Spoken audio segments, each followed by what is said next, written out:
जमशेदपुर के कदमा निवासी कारोबारी निखार सब लोग का हत्याकांड।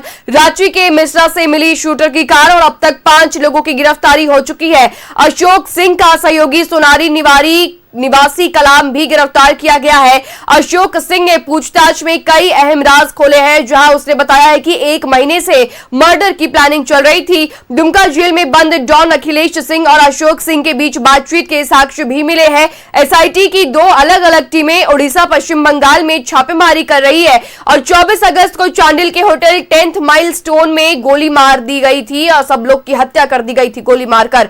तो बड़ी खबर इस वक्त की, जहां को बताते चले कि जमशेदपुर के कदमा निवासी कारोबारी निखार सब लोग हत्याकांड। रांची के मिश्रा से मिली है शूटर की कार।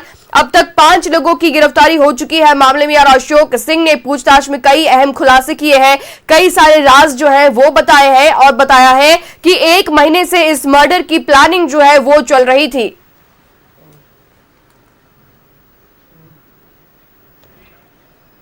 सब लोग हत्याकांड में अब तक 5 लोगों की गिरफ्तारी। अशोक सिंह का सहयोगी सोनारी निवासी कलाम भी गिरफ्तार कर लिया गया है। मामले में अशोक सिंह से पूछताछ में कई अहम राज खुले हैं। बड़ी खबर इस वक्त की जमशेदपुर से, जहां 1 महीने से चल रही थी मर्डर की प्लानिंग और लगातार जो है एसआईटी की टीमें 2 अलग अलग जगहों पर छापेमारी कर रही है। उड़ीसा और पश्चिम बंगाल में भी छापेमारी की जा रही है। लगातार जो है साक्ष्य जुटाए जा रहे हैं। बंगाल में भी छापेमारी हुई है, उड़ीसा में भी छापेमारी हुई है। एसआईटी की 2 अलग टीमें जो है मामले में जांच कर रही है।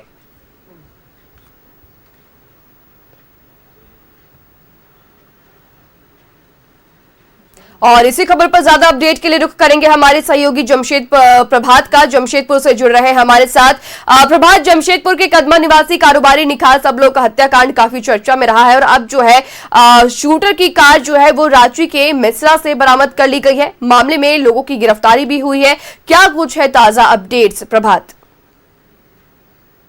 बिल्कुल, देखिए जिस तरीके से ये घटना घटी थी, जिस तरह से कदमा के कारोबारी निखार सब लोग के चांडिल थाना क्षेत्र के शहर बेड़ा के पास में 10th माइलस्टोन के रिसोर्ट के बाहर गोली मारकर हत्या कर दी गई थी और हत्या के बाद से पूरा दोनों ही जिले कहीं ना कहीं सनसनी फैल गए थे कि जिस तरीके से हत्या की गई थी कि उसके शरीर पे 12 गोली निकले थे पोस्टमार्टम के बाद। तो ये काफी चर्चा का विषय रहा कि आखिर वो इतने सीधे साधा व्यक्ति था, उसको आखिर क्यों अपराधियों ने गोली मारकर और इस तरीके से निर्मम तरीके से 12 गोली मारकर हत्या कर दी। इसके बाद जो कोल्हान के डीआईजी है स्वयं पूरी तरीके से घटना को मॉनिटरिंग कर रहे हैं और 2 टीमें बनाई गई, एसआईटी की 2 टीमें बनाई गई। एक टीम जो बंगाल और उड़ीसा के क्षेत्रों में छापामारी कर रही है और एक टीम जो बिहार के आरा और छपरा जिले में छापामारी कर रही, क्योंकि जो सीसीटीवी फुटेज में 2 संदिग्ध की तस्वीर सामने आए थे उसके आधार पर छापामारी कर रही है। वहीं कई लोगों को हिरासत में भी लिया गया है और हिरासत में लेकर पूछताछ कर गए। इधर ताबड़तोड़ छापामारी में जो हत्यारे जिस कार से आए थे, जिस कार से भागे थे, उस कार को रांची के मिश्रा के पास में छोड़कर बिहार की ओर भाग गई। तो लगातार पुलिस इस मामले को लेकर छापामारी कर रही है और कहीं ना कहीं पुलिस को बहुत अहम सुराग हाथ लगे हैं, जिसके आधार पर पुलिस कह रही कि 1 से 2 दिनों के अंदर में इसकी खुलासा कर दी जाएगी। लेकिन तरीके से यह घटना घटी है, बहुत सारे चीजों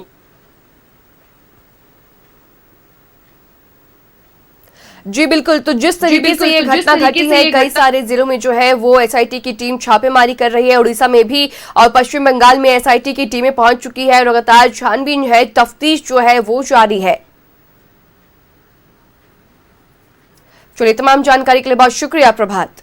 तो बड़ी खबर इस वक्त की जमशेदपुर से, जहां रांची के मिश्रा से शूटर की कार जो है वो बरामद की गई है। बताया जा रहा है कि शूटर अपनी कार को रांची के मिश्रा में छोड़कर बिहार की ओर भाग निकले।